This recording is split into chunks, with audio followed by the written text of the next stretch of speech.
In this video, Dr. Jordan Peterson explains how you can speak the truth to your partner in a relationship without disturbing the peace. How to balance between making peace and speaking the truth in intimate relations. What if truth hurts the other or two sides conflict? Well, you can be absolutely certain that that's going to happen. I mean, the first thing you have to decide is, this goes back to what I was discussing about 10 minutes ago about what your aims are. You know,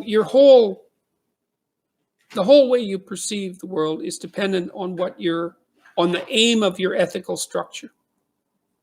And so that ethical structure is a hierarchy with something at the top that's of crucial importance. And Carl Jung would say that whatever's at the top of your ethical hierarchy functions psychologically as if it's God for you. It's because it's the highest of all possible values.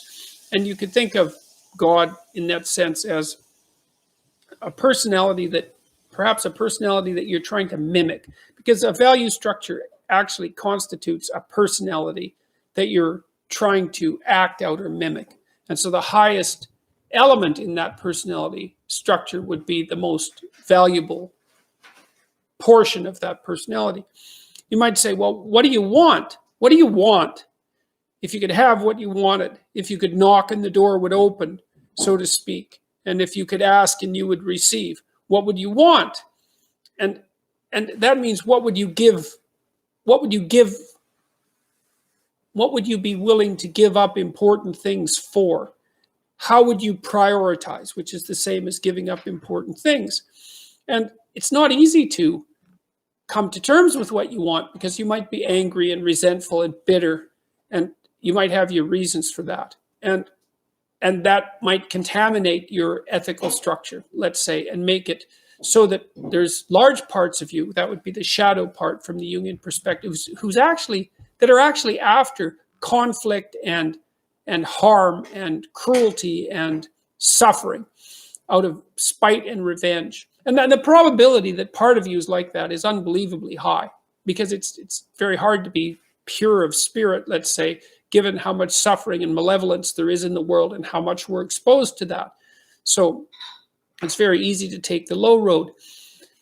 If you are married, let's say, or you have a close relationship with someone and you want that relationship to be good, then the first thing that you have to figure out is, well, what do you mean by good? You know, so when I would say, well, good would be loving, let's say, and what that would mean is that each of you would be trying to take care of the other and yourself as if you're of equal import, and that import is high. And so I think that once you're married to someone, for example, or once you have children, and then maybe the same thing applies to your immediate family, your parents and your siblings, is that probably somewhat less so for them, although still significantly, that you have to treat your spouse and your children as if they are yourself. And I know that's an old idea, and it's not often explained well, but and that also assumes that what you want for yourself is something approximating what would be best for you, and you'd have to figure that out as well. And I don't know, it seems to me that, well, you want to like the people that you're with, and so you have to treat them well, and you want them to love you and to love them, I would say, at least to the same degree that you'd want that from a pet. You know, it's very nice to come home, if you have a dog or another animal that loves you, to have something there that's really on your side, that's happy to see you. It's one of the wonderful things that can happen, well, in a marriage, but also when you have children. So you want to like the people you're around. You want to love them. You want to support them when they're having a hard time, and vice versa. So you want to make the vessel in which your family's ensconced watertight and capable of withstanding storms. You want to discipline yourself so that you're not doing things that you're ashamed of. You want to tell the truth.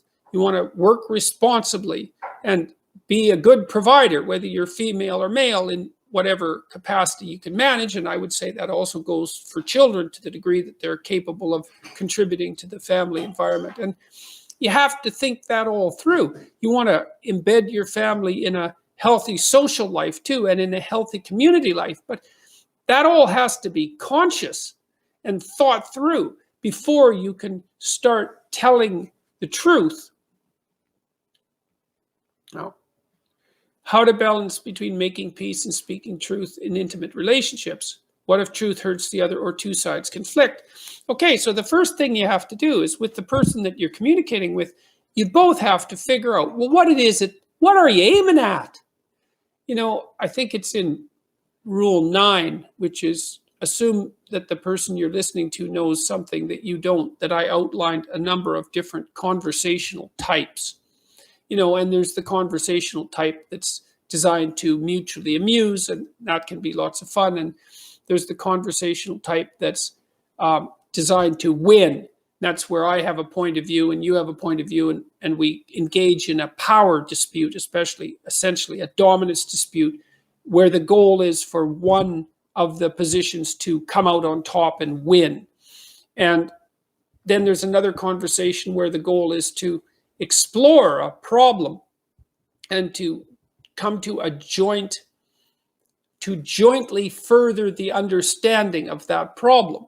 And I would say that that's how you balance making peace and speaking the truth in intimate relationships, is that, the first thing you have to do is, you have to have a conversation about just exactly what the problem is. And that might take a long time and a lot of listening, because when people are upset about something, they don't always know what it is that they're upset about. And what they're upset about might be associated with 100 other things that they're upset about that they've not dealt with. And some of those can be directly germane to the issue at hand, but some of them can be a consequence of, old family trouble or old trauma, to use a very overused word, but trouble in the past that hasn't been dealt with properly. And it all amalgamates into a complex. That's the psychoanalytic idea, that consists of all the problems that the person is dealing with that haven't been resolved. And then any new problem it's poorly separated from that entire complex of problems. And so when the person is upset, then all the things they're upset about can sort of manifest themselves in a incoherent and chaotic manner. And that's really hard. And so if someone's upset about something, you or the other person might take a tremendous amount of listening before you can even get to what the problem is. And often during that process of listening, there's a lot of mutual recrimination and accusations as each person tries to work it out. Because if you're annoyed at someone, and maybe all the other things that are wrong with your life are in the background driving the annoyance, but you don't really know it, you're going to accuse them of all sorts of misbehavior, some of it, with some justification, no doubt, and all sorts of inadequacies. It's not a good way of communicating, but it happens a lot. And then that person has to defend themselves like mad, just so that they can not be the target of all that vitriol that's stored up for such a tremendous length of time. So anyways, you have to listen to each other a lot. It's like, okay, what's the problem? And then a rule there might be, well, what's the minimum problem? It's like, well, our relationship is no good. It's like, that's a non-starter for a discussion, man. Because you can't fix your whole relationship. You have to be more precise. You have to think, and maybe your partner has to help you figure out what it is that you're upset about right now that could be rectified. I mean, maybe you made a nice dinner, or even a dinner that wasn't so nice, and you got treated casually and with a certain amount of contempt while everyone was eating it. They came in and grabbed the food and scattered to the four ends of the house and ate it and didn't bring their dishes back and didn't say thank you. And, you're very irritated about that, and you have your reasons. And, the way you might respond to that is, well, this relationship isn't working, but it's not precise enough. You think, well, I have this specific problem. I'm trying to make it a specific problem. I'm trying to come up with a specific solution that might make this relationship, this part of the relationship, work better. And so, look, you have to aim at peace, and you have to aim at love and responsibility and mutual support. You have to want that for the people that are important to you in your life. And then you can start to talk to them, because you're going to listen in the proper way. You're going to listen in a way that's aiming at that higher good, which is mutual peace amongst the members of the community. It's something that I learned, for example, from Jean Piaget. He called that an equilibrated state. And an equilibrated state is like a game that everyone wants to play. And so if you set your household up properly, then it's a game that everybody is participating in voluntarily. And that's going to be predicated on the desire for peace and the willingness to speak truth and the ability to take responsibility. So that has to be part of your higher order moral aim. And then when you're having a difficult discussion with someone, the discussion is going to be affected by that higher order moral aim. It's not going to be contaminated to the same degree by your desire to inflict pain and attain victory and, crush your opponent and punish them for their previous sins and indicate your disappointment in things they've done over the years and all of that. And so you can tell if you've got it balanced, by the way, Vincent, if the conversation continues